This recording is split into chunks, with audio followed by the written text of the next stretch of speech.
Well, we've been discussing the imminence, the fact that the Unitary Patent Package is here. It's happening now.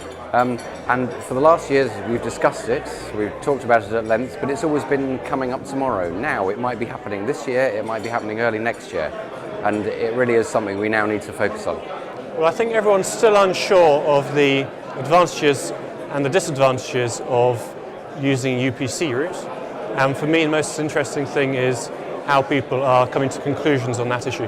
My message is a message of confidence in the new system, because it is, in my view, an epochal change for IP litigation in Europe, and that will make a different change in a few years, in my view. I thought it was all very interesting, in particular to hear contributions from people who will be applying for patents and possibly applying for opt-outs.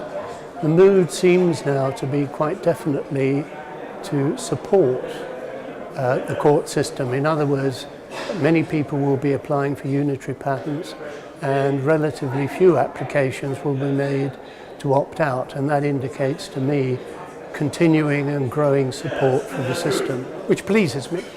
I think there is still a positive sense towards the system. I think the user should be encouraged not to opt out, but see the advantages of the system. I think I'd like reassurance of the quality of the judges that are going to be selected, and there are some fairly detailed issues about how the rules are going to be implemented. In order for the UPC to be a success, the users have to have confidence that the judgments will be predictable and fair, and this can only be done with very high quality judges. I hope to learn the criticisms, the drawbacks the users see in the system, and hopefully to build a better system.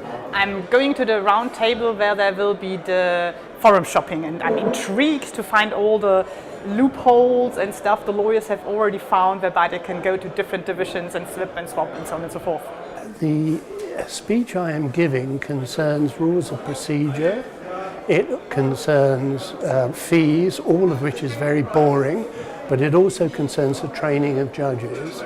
And I think the message I would like to leave the audience with is that the training of the judges will be critical, but will be thorough as well.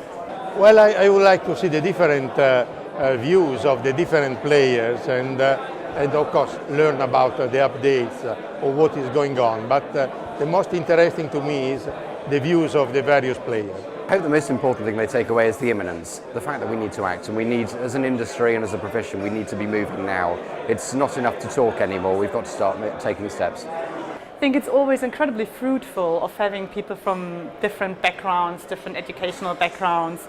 And I think as well that this ambience here reflects the future ambience of the UPC, where I think to speak with the very first optimist known in literature, Candide by WOUTER, let's hope it's the best of all worlds which come together.